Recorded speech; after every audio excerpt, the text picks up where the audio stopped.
7 states of India, eastern part of India. ইন্ডিয়ার পূর্বাঞ্চলে 7 states এবং 7 সিস্টার বিমস্টেকের শীর্ষ সম্মেলনের শেষে বাংলাদেশের অর্জন ও অনুপস্থিতির হিসেব মেলানোর চেষ্টা চলছে। সংশ্লিষ্ট মহলগুলি রোহিঙ্গা সমস্যায় কার্যকর পদক্ষেপ নিতে ভারতীয় প্রধানমন্ত্রী নরেন্দ্র মোদীর সঙ্গে প্রথম সরকারি বৈঠকসহ নানা কারণে থাইল্যান্ড সফরকে ড. মোহাম্মদ ইউনূসের আরেকটি সফল অভিযানে পরিণত করেছে। তবে তার বাইরেও বিমস্টেকের সভাপতির দায়িত্ব নিজের কাঁধে তুলে নিয়ে দেশে ফিরেছেন প্রধান উপদেষ্টা ড. মোহাম্মদ ইউনূস।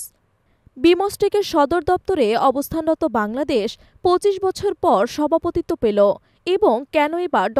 ইউনূসকে এই দায়িত্ব দেওয়া হলো সে প্রশ্ন উঠেছে।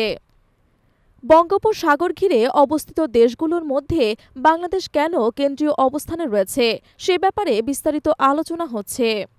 বিমস্টেক ১৯৯৭ সালে মাত্র ৪টি দেশ নিয়ে শুরু হয়েছিল।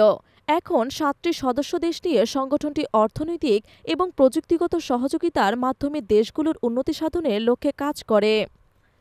বিমস্টেক ১৪টি গুরুত্বপূর্ণ খাতে সদস্য দেশগুলোর সাহায্য করে এবং আঞ্চলিক সমন্বয় বৃদ্ধির পাশাপাশি দারিদ্র্য বিমোচন, সন্ত্রাসবাদ ও দস্যুতা প্রশমনে কাজ করে।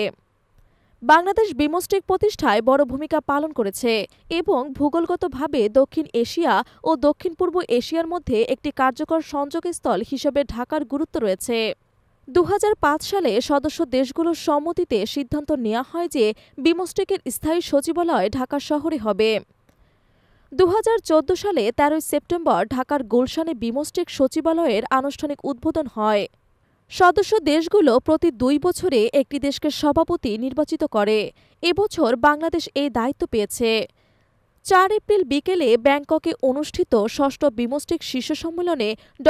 মোহাম্মদ ইউনূস প্রধান উপদেষ্টা হিসেবে সভাপতির দায়িত্ব গ্রহণ করেন।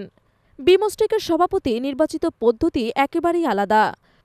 সদস্য দেশগুলোর নামের ইংরেজি অক্ষর অনুসারে প্রত্যেকটি মেয়াদ শেষে সভাপতি দেশ শীর্ষ সম্মেলন আয়োজন করেন এবং ওই সম্মেলনে পরবর্তী দেশের সভাপতির নাম ঘোষণা করা হয়। বাংলাদেশের নামের প্রথম অক্ষর বি হওয়ায় বাংলাদেশের জন্য প্রথম সভাপতিত্ব আসে।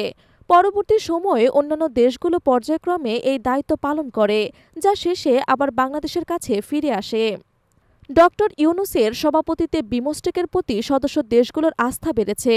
এর ফলে দক্ষিণ এশিয়ার অর্থনীতি আরও এগিয়ে যাওয়ার আশা করা হচ্ছে এবং বাংলাদেশের প্রতিবেশী দেশগুলোর সঙ্গে সম্পর্কেও একটি নতুন গতি আসবে বলে বিশ্লেষকরা ধারণা করছেন।